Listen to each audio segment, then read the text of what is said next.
네, 레드캠프 오늘은 박정하 국민의힘 의원과 함께하겠습니다. 어서 오세요, 의원님. 안녕하세요. 네, 당내 현안이 많아서 그걸 좀 집중적으로 여쭤봐야 되는데 네. 그래도 그 전에 이건 좀 여쭤봐야 될 것 같습니다. 강선우 여가부 장관 후보자 임명할 것 같은데 어떻게 네. 평가하십니까?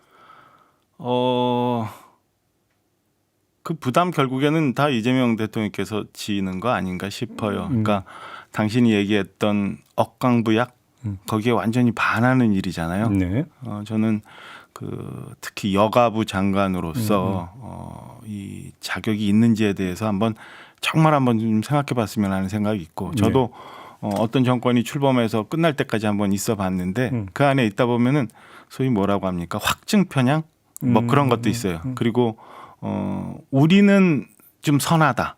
다른 사람들하고 기준이 틀리다. 뭐 이런 게 있어서 그냥 국민들이 불편해해도 여론이 좀 좋지 않아도 그냥 강행하는 경우가 있는데 그게 결국에는 지금 현재는 바로 나타나지 않더라도 언젠가는 국민들 마음속에 이게 차곡차곡 쌓여서 그게 발현이 되더라고요. 그러니까 저는 정권이 잘 돼야 대한민국이 잘 되기 때문에 그런 면에서 저는 한번 그 대통령께서 다시 한번 생각해 봤으면 하는 마음이 있습니다. 근데 거기다가 지금 강준호 국민통합 비서관 문제도 불거졌잖아요. 거기 문제 있죠. 사실은 또 뭐 인사혁신처장 그다음에 새만금 청장 여기도 논란들이 많은 상황이라 인수위가 없이 시작됐다는 정권을 이해하더라도 과연 지금 정부의 인사 검증 기준이 그다음에 검증 기능이 제대로 돼 있는지에 대해서 한 점검해 볼 필요는 있다고 봅니다. 여러분들 많이 있는데요. 사실은 그 능력의 차이는 크지 않아요. 그러면 그 선에서 가장 그래도 국민들한테 부담이 없는 분들을 고를 수 있는데 좀 넓게 인재폭을 써도 될 텐데 왜 고집을 부리시나라는 걱정이 좀 있습니다. 알겠습니다. 당 얘기로 좀 넘어가겠습니다. 지금 당을 지배하고 있는 현안이 두 가지가 있는 것 같은데 첫 번째 전환길 씨 문제. 어떻게 서로 뭐 떨어져 있는 건 아니죠. 어떻게 풀어야 된다고 생각하세요? 글쎄요. 그 일각에서는 뭐 크게 반발하고 있는 것 같아요. 뭐 극우라고 할 수 있느냐, 뭐 모두 다 안아야 되는 거 아니냐라는 생각이 있고 막 그런 주장들을 지금 막 일어나더라고요.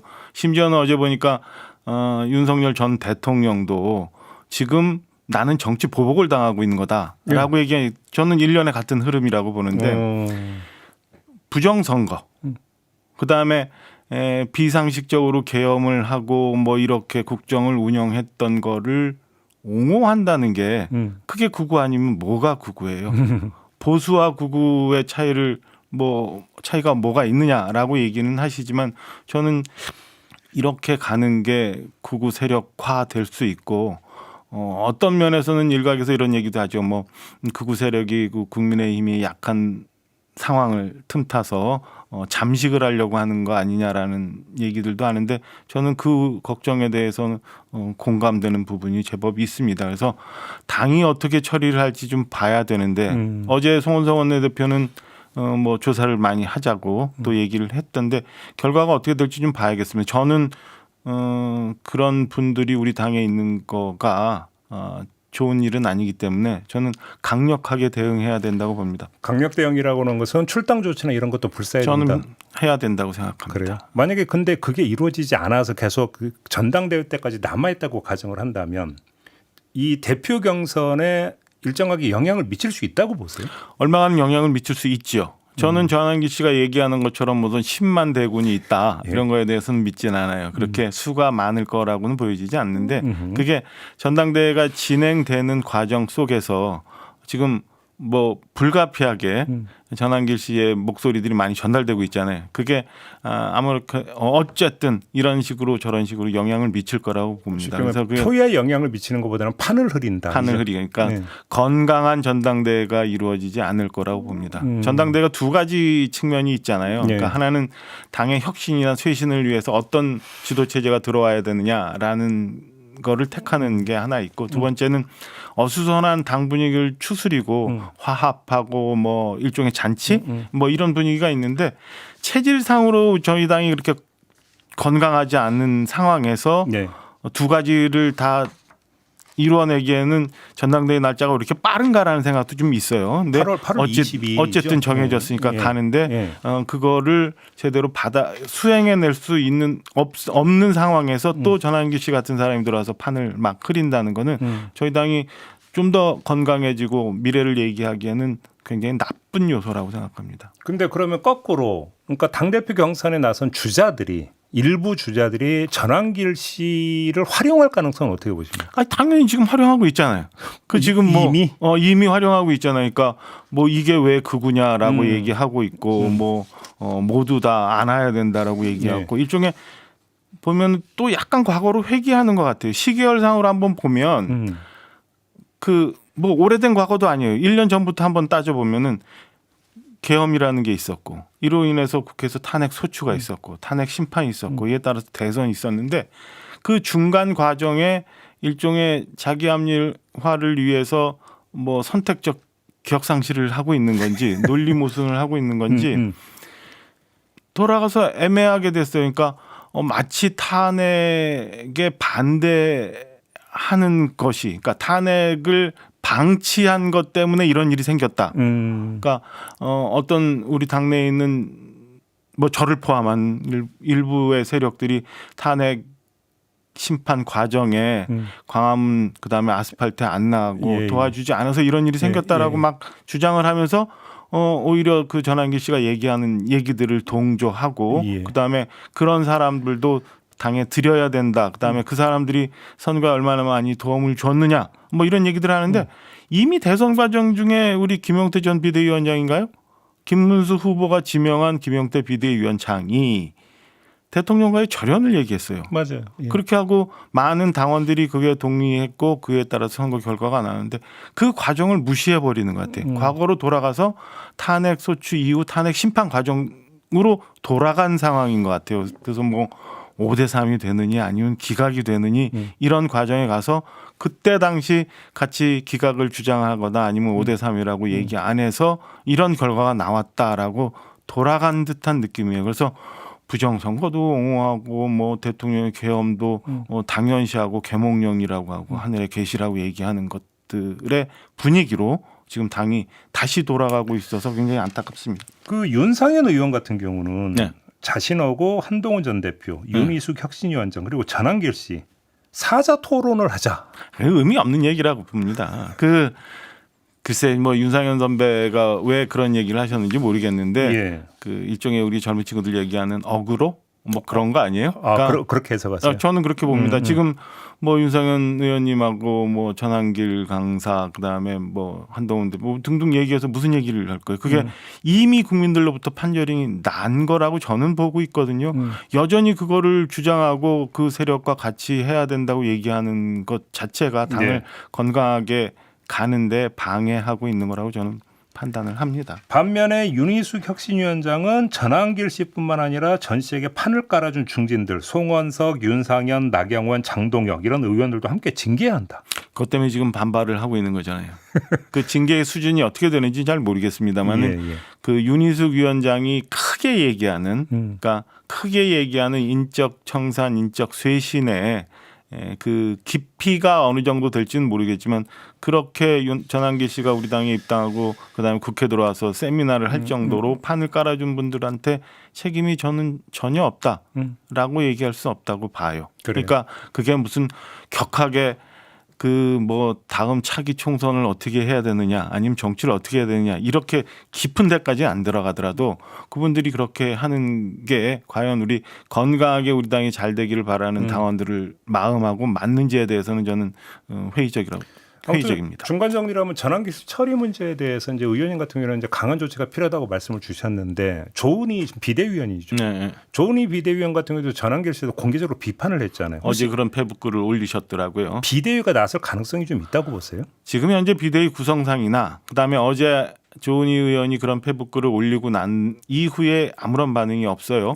그런 걸로 보면 저는 그냥 조은희 의원 개인적으로 하는 외침으로 끝날 가능성이 높다라고 봅니다.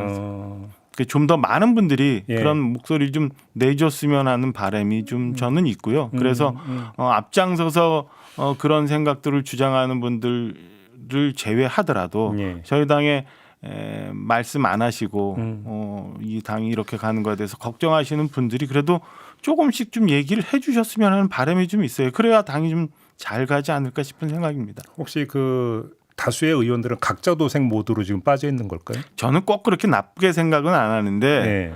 지금 대선 이후에 일종의 뭐 무기력감 거기에 그 뭐 이렇게 내부 총질이라고 비판하잖아요. 이런 비판의 조금만 얘기를 목소리를 하면 예. 그 내부 총질이라는 서로 막 싸우는 판에 들어가고 싶지 않아 하는 그런 생각들이 좀 있어서 그러신 거 아닌가 싶은 생각이 있어요. 그러니까 많은 말씀 안 하시는 의원님들이 지금 나오고 있는 극우적인 목소리에 동의한다. 그래서 말씀을 안 하신다라고는 생각지 않습니다. 알겠습니다. 그나저나 의원총회는 언제 열려요? 의총 일요일 날 한다고 그랬다가 어제 한다고 그랬다가 또 뭐 넘어갔어요. 저는 그냥 뭐 유야무야 넘어가려고 하는 것 아닌가 싶은 생각이 듭니다. 그러니까 혁신안이라고 해서 윤희숙 위원장이 내놓은 안이 있잖아요. 지난번 제가 방송에 사실은 뭐 윤희숙 위원장이 너무 여기저기 방향성 없이 난사를 해서 저도 잘 모르겠다라고 말씀드렸지만 원칙적으로는 동의하는 부분이 많지만 그 혁신안마저도 사실은 그냥 넘기고 싶은 생각이 있어서 이렇게 가는 거 아닌가라는 생각이 듭니다. 그래요? 지금 뭐 들어보니까 윤희숙 위원장은 원래부터 8월 말까지 활동 기간을 보장해 달라라고 얘기를 했었던 것 같고 그거에 대해서 지도부로부터 동의를 받은 것 같아요. 갑자기 지금 전당대회 날짜는 8월 22일로 잡혔어요. 맞아요. 그럼 혁신위 활동 기간이 끝나기도 전에 전당대회가 이루어지는 혁신위가 주장했던 거는 하늘로 붕 떠버리는 거잖아요. 그런 면에서 물론 비가 엄청나게 많이 와서 지금 피해가 심각하니까 수해 복구 해야죠. 그렇지만 낮에 그거하고 만약에 정말 당이 이렇게 가는 거에 대해서 걱정스러운 부분이 있고 정리를 해야 된다고 생각을 한다면 밤새워서라도 의총하면 되잖아요.